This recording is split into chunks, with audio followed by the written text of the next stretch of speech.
काय मग कशा आहात तुम्ही? सिल्वर ETF, गोल्ड ETF बघितलं का नाही? मागच्या व्हिडिओमध्ये सांगितल्याप्रमाणे ऑनलाईन सर्च करा म्हणजे तुम्हाला माहिती मिळेल.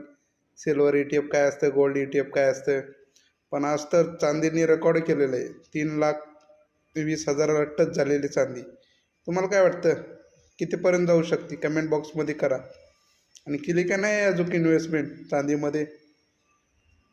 काय आहे, कारण की शॉर्ट पोझिशन खतरनाक आहे.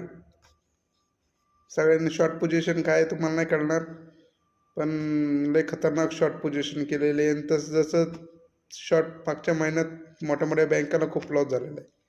आणि ते कॉल शॉर्ट करून बसले होते, तर ब्रेकआउट दिलं चांदणी, त्यामुळे त्यांनी मोठे मोठे लॉस केलेले आहेत. त्याच्यामध्ये अजून सुद्धा शॉर्ट पोझिशन आहेत.